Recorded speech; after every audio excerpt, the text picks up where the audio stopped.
Hello everybody, my name is Acrisius, and welcome to a little something different I'm doing today, and I'm going to be reviewing an anime episode. Normally I'm a Let's Player, and I don't do things like this, but this episode I could not let it go by without talking about it. And that is episode 109 and 110 of Dragon Ball Super. Now, I haven't watched much of Dragon Ball Super. I know everything that's been going on with it because I keep up with it and there's no hiding from super spoilers. If you've managed to hide from them, one, what are you doing on this video? And two, how? Because I've tried. So I've just decided to embrace the spoilers, so I know everything that's been going on. But this last episode, I could not watch it. Now the reason I've been trying to avoid it is because I want to watch it in the dub. The sub has some amazing voice actors, but I grew up watching Dragon Ball with the dub, so nostalgia dictates that I have to watch every Dragon Ball thing in dub. It just sounds better to me. It makes me feel all tingly and nostalgia-ish. So, this one I just sucked it up and listened to it in the sub, and I'm really, really glad I did, because this episode was amazing. Like, I don't know if there were any other episodes as good as this one in Super, but this one was really, really good. So what I'm going to talk about here, I actually noticed 4 different things in this episode that I thought were really interesting. They're little theories I have, and some of y'all, if y'all watch my gaming videos, know I do like to make theories when I'm gaming, and I have made a few theories about Dragon Ball related things while I was playing Xenoverse, and maybe a little bit in Xenoverse 2. But I really do like to theorize, and I noticed 4 things that got my wheels turning when I watched it this morning. Now, I didn't get to watch it last night, though I hear a lot of people didn't because the servers were crashing. But I am really excited about talking about these 4 things, and I'm gonna talk about them in order of least likely to most likely. And so the least likely one is Jiren. No, that's not Jiren's weakness. Yes, it is Jiren's weakness. Sorry, I messed up the list in my head. The first one I'm going to talk about is Jiren's weakness. Now, after watching this episode, which, if you haven't watched this episode and you're trying to avoid spoilers, I suggest stopping now. If you haven't watched the episode and you don't care about spoilers, or if you have watched the episode and you're curious, watch ahead. Alright, there we go. I had to give you all a little bit of time. Now, after watching this episode, you might not think that Jiren has any weaknesses. He was taking punches from Super Saiyan, base form Super Saiyan, or base form Goku, Super Saiyan 2 Goku. He blocked a punch from Super Saiyan God Goku with his finger and was just beating the crap out of Super Saiyan Blue Kaioken times 20 Goku. And then, after the little Spirit Ball fight, when Goku reached his final form, which I'll be talking about later, because I can't have this discussion without talking about that new form. After he beat Goku and Hit came in and he blocked Hit without even looking, one of the angels, I think it was the angel from Hit's universe, but it could be the angel from Jiren's universe, it was universe 3, said that most martial artists are at their most defenseless after they defeat an opponent, because then your guard's down for just like a little bit. But she said, but it seems Jiren doesn't even have this weakness, which is kind of saying that she doesn't have any weaknesses, which after watching that fight, you are definitely given all the credit in the world for thinking that. The only reason I think he has a weakness, I actually think he has 2, but I'm only going to talk about one here, because as I said, I haven't watched any episodes of Super. I've seen a clip here, a clip there, and I've read a lot of stuff, so I'm up to date. But I haven't watched it episode to episode. So, I'm not going to talk about the stamina weakness I think he might have, but I am going to talk about the weakness that I noticed that may or may not be a weakness, but I noticed it in this episode, and that is he might be weak to ki blasts. Now, I know what y'all might be thinking. When Goku was in his base form, Jiren didn't even flinch when a Kamehameha got sent towards him. and he just stood there, and his energy just pushed it away. His energy was so great that base form Goku's Kamehameha wave did nothing. And then, of course, the biggest evidence against it, the Spirit Bomb fight, where Jiren hit Goku's Spirit Bomb, and they had a little tug of war with it until Goku eventually lost. Of course, that's a lot of evidence going against the fact that energy shots are his weakness. But when you think about it, he did not ever touch an energy blast. When Goku sent that Kamehameha at him in base form, Jiren made an energy wall. You see, he's really, really good with his energy. He punched and just sent his energy through the air to knock that blue guy, I don't know his name, I'm sorry, blue guy out. And when he first met Goku, he set out a wave of wind and energy that affected everyone on the fighting stage. Even the people in the stands could feel it. Beerus could not believe that that energy was coming from one warrior, which is amazing. But he's really good at manipulating his energy. So he brought up this little energy wall that protected him from the Kamehameha. That's why he didn't even have to flinch. And then during the Spirit Bomb tug of war, when Goku first sent it, Jiren didn't touch it. He blocked it with one hand, but the Spirit Bomb didn't get within an arm's length of him. He used the energy from his hand to keep it, I want to say roughly a foot, but I'm not sure. It could have been more, could have been less, away from his hand. Probably a bit more. So the energy bomb, Spirit Bomb did not get anywhere near him. When Goku put in more force, he put up two hands. When he started winning, and when he finally gave the ultimate push, and which pushed over Goku, he dropped both of his hands and did what is probably the second coolest thing in this entire episode. Of course, the coolest is Goku and his new transformation. But Jiren sending that Spirit Bomb back to Goku with his eyes. Now that, my friends, is awesome. That is power. But, again, he did not touch the Spirit Bomb. He didn't touch the Kamehameha. And I also noticed something else. Back when he was, before the Spirit Bomb happened, when he was fighting Kaioken, or not even Kaioken, when he was fighting Super Saiyan Blue Goku, and he knocked Goku away, and Goku pivoted. I think he shot 3 Ki blasts and a Kamehameha at Jiren, but he might not have shot the Ki blasts. But I know he did shoot that, and for a split second, you see fear in Jiren's face. And that fear is awesome. That's what made me first think that maybe he was weak towards energy blasts. It was that made me notice that he didn't touch him for the rest of the episode. And anytime Goku sent off a Spirit Bomb that he couldn't block, he dodged instead of just taking it, because he's taking all of Goku's hits. He's taking his kicks. He's taking everything without any problem. Why not take an energy blast? We know, we've seen before, someone that's stronger than another opponent can easily take their energy blast without getting too much damage, or any damage sometimes, depending on how great the power gap is. Now, I'm not saying any old energy blast from any old person will do Jiren in. Because, let's face it, Jiren is strong. There's no doubting that. But Goku is also strong, and Jiren knows and respects how strong Goku is. So I think that his weakness is enough that if he gets hit by a Ki blast from Goku, if that doesn't do him in automatically, it will do him in quite a bit. Enough to make it to where Goku has an advantage at that point, which Jiren does not want. Because he has his own wish that he wants to make on the Dragon Balls, which I talked to one of my coworkers, my manager actually, about it today, and his theory is pretty good. I won't talk about that here, though. I'm just talking about my theories. I don't want to talk about someone else's because that's his own stuff, and I don't want to take that from him. The next theory is that warriors like Goku and Jiren are not rare. Now, are not rare to being unheard of, I should say. Now, y'all might be thinking, what the heck, Goku's the main protagonist, and Jiren is just laying down a whoop down on him.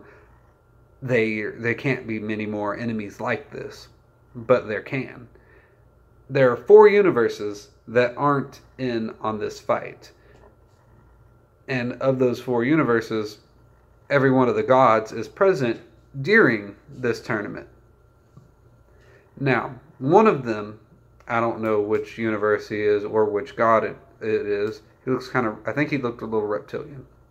But he said something along the lines of, "I'm surprised to see warriors of this caliber in such low-class universes." That made me think, because he didn't seem worried or scared or even awed at the fact. More of a, interesting kind of vibe is what I got from him. So I'm thinking that warriors like Jiren, warriors like Goku, Golden Frieza, I'll go into more of that later, aren't rare in his universes. They're probably not surprisingly common, but at the very least, they're not rare to be unheard of, and they're common enough that seeing one, even from a universe not from that, isn't going to be completely shocking to that person. It was more of a, so these guys have warriors like that too. It was a little surprising. Cool. That's what I read into it. Now, just think about the universes that we know of the most. Universe 3, Universe 6, and Universe 7. Universe 7 has Goku, Vegeta, Golden Frieza, the top 3 in there, all around Goku's level. Vegeta might be just below him, and Frieza is either just below him, equal to him, or maybe even slightly above him. And those are 3 mortals in Universe 7, which is the second weakest one. And I know the rankings, the power rankings of the universes aren't just based on raw power of fighters, but a lot of it has to be power of fighters. I know it's about how many planets you have and how the civilizations have developed and everything, but power is part of the power rating. And Universe 6, they have Hit, they have Kale, they have Frost wasn't too bad. Now he's a sneaky, underhanded, weaselly liar who knocked out my boy Krillin. If y'all don't know, Krillin is by far my favorite character in all of Dragon Ball Z. So I don't like Frost, but he's not that weak. He's not strong, but he's not that weak. Not to mention there's a whole bunch of Saiyans. There's Khalifa and Kaba there as well, but I just wanted to mention the 3 strongest from that universe. And then we have Universe 3, where we have Jiren, Toppo, and Despo. Despo is fast and strong enough to put Hit, at least for a good amount of time, on the back burner. Like, he almost had Hit out. Yeah, Hit learned and got the upper hand, but Despo was strong enough for a minute to take Hit out. Jiren, of course, we're seeing him beat the crap out of Goku, and Toppo was able to go pretty well against Super Saiyan Blue Kaioken times 20 Goku. So these, we already see, aren't completely rare warriors. They're rare, yeah, there's about 3 per universe in these weaker universes, but these are the weaker universes. So in the 4 strongest that are exempt from this, maybe part of the reason they're exempt, yeah, they weren't slated to be destroyed in the first place, but there'd be no fight. If the strongest warriors from these 4 universes got in, they could just wipe the floor with the rest of the universes. Nothing, no big deal. And that's my theory for that. Next, we have Goku's new transformation. There's not much to theorize about it now. It's already been shown. But this transformation has been hinted at from the beginning of Dragon Ball Super. Actually, before that, I think. No? Yeah, before that. Since Resurrection F, I believe this transformation has been hinted at. And not just because, oh, there's something beyond Super Saiyan God. Or they might have mentioned that there's something beyond Super Saiyan Blue. I'm not sure. Again, I haven't been watching it. But this has been hinted at by Whis. And the new transformation has a name, and I'm going to say it because I just like saying it. Ultra Instinct is what it's called in the sub. I hear it's called something else in the Japanese, but I'll mention that later. I don't remember the actual phrasing, so I might not mention it. But this new transformation is not a Super Saiyan transformation. this is a transformation that theoretically anyone could get. And I know y'all are tired of everyone getting whatever transformation, and transformations aren't that big of a deal in Dragon Ball anymore, especially Super Saiyan ones. But this isn't a Super Saiyan transformation. I know some of y'all might think it is, some of y'all might not. Some of y'all might know where I'm going with this. But just in case y'all don't, this is what I'm talking about.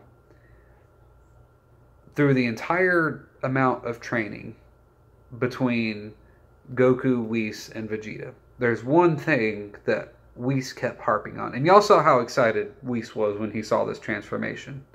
And the thing that Whis kept harping on, yes, y'all are strong. And yes, if y'all work together, y'all can maybe beat the likes of Beerus.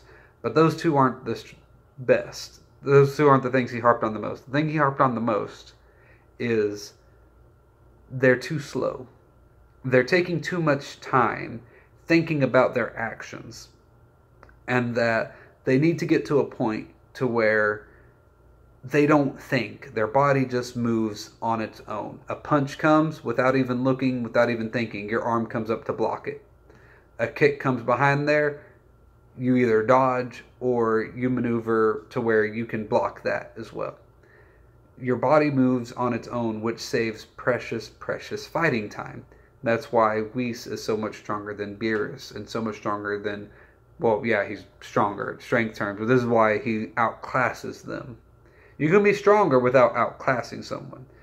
That's why Broly lost. And I know Broly's not canon and he's only in a movie. But he was stronger than everybody, but he got outclassed because everybody had more skill than him. Now, the reason I think Whis was so excited is because this is what he's been trying to get Goku to do from the get-go. And I think the only reason Goku was able to do this is when he absorbed that spirit bomb into him and he got that extra energy, it kind of elevated him to a higher field, a field he might not have been able to reach with through training. And I think it's that about that bit of energy, that bit of elevation that he got, that at least somewhat made him realize what Whis was talking about. Because he didn't realize how he got that transformation. You see it when Vegeta asks him what the heck that transformation was, and Goku said, "Oh, I don't really know myself." So that's what I believe that transformation is. And the way he was moving, the way he was fighting, how excited Whis got, and then how almost scared Beerus and the other Gods of Destruction got. Now, I'm pretty sure some of the other Gods of Destruction have mastered this by now. And for them, it's not a transformation, it's a technique. Like for the angels, it's a technique. You don't have to transform to do it, it's just something you do. It's an automatic thing. Just like punching and kicking for Goku, it's a technique. But for him, it's a transformation, this moving. But if you remember, Whis mentioned, when he first mentioned the moving on your body moving on your own without your mind interfering, he mentioned that Beerus hasn't mastered it yet. Now, if Beerus hasn't mastered it yet, and Champa's about equal with him, that means Champa hasn't mastered it. That means there might be a few other Gods of Destruction who haven't yet mastered this. Now, I think obviously there are some, but probably not. Maybe it's a half and half. I don't know the exact makeup. I know at least two of them, Beerus and Champa, haven't mastered it yet. So to see a mortal who, yeah, is weaker than them, master this technique, you can see why even the ones who probably have mastered it at this point were surprised and shocked, and why Beerus himself looked a little shocked and frightened because he doesn't even have this yet.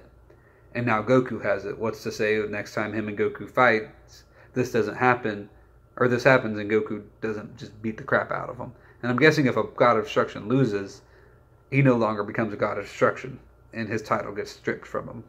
That is my guess of how that would go, but I don't want to dwell too much into that. So, that is my third one. My fourth one is Frieza. We all know what I'm talking about. That very last scene with Frieza when Goku got away from Jiren, when he instant transmission from Vegeta to rest up in his own quiet little place. Of course, you know you can't instant transmission without locking on to an energy signature first. So I don't think it's any surprise to Goku that Frieza's there. I think he might have locked into Frieza's energy signature in order to rest there. And what I think is happening with Frieza standing over him holding what looks like a death beam, or maybe his own version of a Hawkeye. Hockey. I keep wanting to say hockey. But, from One Piece. But yeah. Holding his own little energy of destruction in his hand, or what looks to me more like a purple death beam. But I don't think it's that. Frieza's last sentence was, "Here we are, this reminds me of all that fun we had on Namek," or something to that tune. I watched it this morning and I just got off of work, so my quoting's not the best. But remember when Goku first transformed into Super Saiyan and he was beating Frieza after he let Frieza go full power, and he was still beating, and he was about to leave Frieza alone, and he gave Frieza some of his energy to revitalize him. That is what I think Frieza's going to do. Because it would be in Frieza's worst interest to get rid of Goku at this point. Especially seeing, he didn't seem scared when he was watching Jiren and Goku fight. For some reason, I think he might think he's stronger than the Gods of Destruction. But I'm not sure, because he does say he wants to manipulate them, not beat them. So I think his confidence, because me and my manager were talking about Frieza's confidence, and he thinks his confidence comes from him thinking he's stronger or being stronger. I think his confidence comes from him thinking that he has a surefire way to manipulate the gods, so that not even the gods can turn against him. But I think Goku and him are on par, but with what happened with Frieza absorbing that energy of destruction from Cedra, and Goku not being able to, Frieza might be just a tad bit stronger. But even given that, Goku and Frieza are the strongest fighters on Universe 7. There's no way for him now to switch universes, I don't believe. So, it would be in his worst interest to kill Goku or knock Goku out of the ring. If he kills Goku, not only is Goku gone, but he's disqualified as well for killing. That means the two strongest people in Universe 7, gone. The rest, except for Vegeta and Gohan, I'm not forgetting them, but other than those two, there's not that many left, and not that many strong ones left. I think there's just, Frieza, Vegeta, Piccolo, and Gohan? I think that's all that's left. Because you got Krillin, Roshi, and Tien on the sidelines. Oh, 17 and 18. Yeah. You got 17 and 18, so you still might win with 17 and 18. But getting rid of those two, or even just Goku, is going to severely diminish your chances, especially with the likes of Jiren still running around. So, I think that Frieza is going to give Goku some of his energy, which is going to give him a massive power-up. Now, what's going to happen after this? This is a little bit of conjecture. We can call this a tacked-on extra fifth theory, is that when Goku gets this energy, he's going to be relatively back to normal. We know Frieza has energy to spare, just oodles and oodles of energy, because he had just tons on Namek, and then he actually trained, and yeah, he ran out of his golden form during Resurrection F, but he's learned from that, and he did a lot of mental training in Hell. So I think that mental training helped boost his energy reserves. Personally, that's what I believe. Now, after Goku gets his energy, if he's about how he was before the fight with Jiren, or maybe a little bit stronger because a little bit more energy, maybe a little less energy, don't know. I think the same thing that happened with him when he went Super Saiyan God is going to happen to him now that he's gotten the Ultra Instinct. You saw when he went Super Saiyan God, how Super Saiyan God started flickering out and then completely vanished, and yet he was still holding his own against Beerus. And Beerus commented, "You haven't noticed, you slipped out of Super Saiyan God, but here you are. You've done well, blah, blah, blah." When he was fighting Jiren, this Ultra Instinct flickered a few times. Of course, as soon as it faded, Goku was over. But I think it faded not because he couldn't do it anymore, but because he ran out of that spirit bomb's energy, which shows you just how much energy it takes to use that form, which should just be a technique for the rest of for the gods, but for the mortals, it's probably a form until Goku gets his energy back. Then I think his Saiyan cells are going to do what they did with Super Saiyan God, and if not being able to do it as well as he did when he was in the Ultra Instinct form, I think he'll be able to do it a lot better than he was before he went there. He might be on Beerus's level of the Ultra Instinct, which is knowing how to do it, doing it okay, but not having a mastery of it yet. And that, my friends, is all my theories for this. If you like it, comment down below, give me a like, share the video if you want. If not, let me know why. If you think one of them is wrong or one of them is right, let me know in the comments below. So until next time, see ya.